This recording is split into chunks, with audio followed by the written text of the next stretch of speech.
Hello guys, welcome back to my channel. So इस video में मैं अपना आरआरबी पीओ इंटरव्यू का एक्सपीरियंस शेयर करूँगी। तो मेरा जो इंटरव्यू था वो 2 फ़रवरी को था 1 PM शिफ्ट में लखनऊ में यूपी ग्रामीण बैंक, पैनल 4 था मेरा। तो जब मेरा इंटरव्यू हुआ तो उन्होंने मुझसे सबसे सारी कॉन्वर्जेसन हिंदी में ही की थी, तो मैंने भी सारे आंसर्स हिंदी में ही किए थे। मेरे वाले सर ने बोला कि अपने बारे में बताइए कुछ। तो फिर मैंने अपने बारे में उनको बता दिया, लेकिन मैंने फैमिली मेम्बर्स वगैरह के बारे में कुछ मेंशन नहीं किया था इंट्रोडक्शन में। फिर उन्होंने पूछा कि फैमिली में कौन कौन है, तो मैंने वो बता दिया। फिर उन्होंने पूछा कि भाई क्या करता है, तो मैंने वो बता दिया उनको। मेरा छोटा भाई है, वैसे उसने लास्ट ईयर ही 12th पास आउट है वो। अभी वो कॉलेज वगैरह का देख रहा है, CUT वगैरह।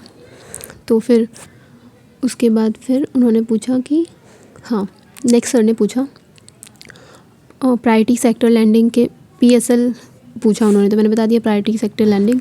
फिर उन्होंने उसका मतलब मैंने उनके वो बता दिए, मतलब फील्ड्स एरिया बता दिए, जैसे एग्रीकल्चर वगैरह जो भी है। फिर उन्होंने टारगेट पूछा कि टारगेट कुछ ऐसा होता है उसमें, तो मैंने बता दिया वो कि RRBs के लिए कितना टारगेट है और कमर्शियल बैंक्स के लिए कितना है। फिर उन्होंने फिर उसके बाद नेक्स्ट सर ने पूछा था कि आपके कॉलेज का नाम क्या है, ये पूछा था उन्होंने। तो फिर मैंने बोला कि सर मैंने NC वेब से किया है, मेरा teaching centre Motilal Nehru college था।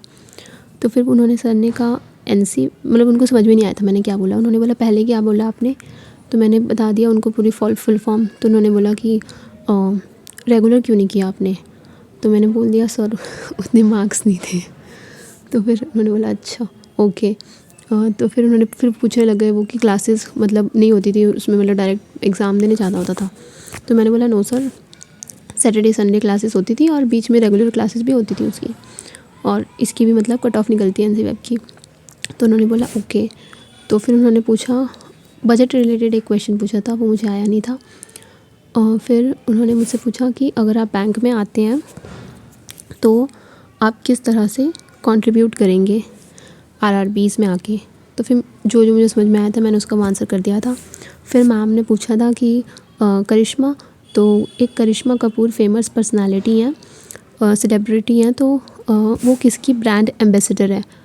तो मुझे नहीं आता था ये, मैंने बोला सॉरी मैम। फिर वो थोड़ा वो करने लग गई, मतलब कि बताओ थोड़ा सोचो, कुछ ऑयल से रिलेटेड, तो भी मुझे नहीं पता था। मैंने बोला सॉरी मैम। फिर उन्होंने पूछा था क्या RBI के गवर्नर कौन है और लेफ्टिनेंट गवर्नर LG कौन है दिल्ली का, ये पूछा था उन्होंने, तो मैंने बता दिया था। तो फिर उसके बाद फिर नेक्स्ट सर थे, उन्होंने पूछा था कर्तव्य भवन कहाँ पर है। और फिर उन्होंने एक सर ने ना मुझसे ये भी पूछा था कि आपने कौन कौन से एग्ज़ाम्स दिए, तो मैंने बता दिया था IBPS PO, IBPS clerk, SBI clerk.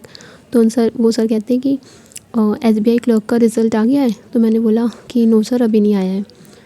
तो कहते हैं अच्छा। फिर कहते हैं IBPS PO मेंस में, मतलब उन्होंने इंटरव्यू के मार्क्स पूछे थे मुझसे, लेकिन मुझे समझ में नहीं आया था। मुझे लगा था IBPS PO इंटरव्यू में कितने मार्क्स पूछ रहे हैं वो।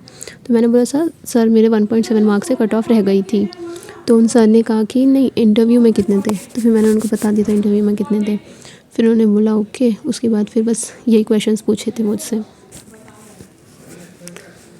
तो आप लोग भी आपसे क्या क्वेश्चन पूछे आप लोग भी शेयर कर सकते हैं। By the way, like share and subscribe.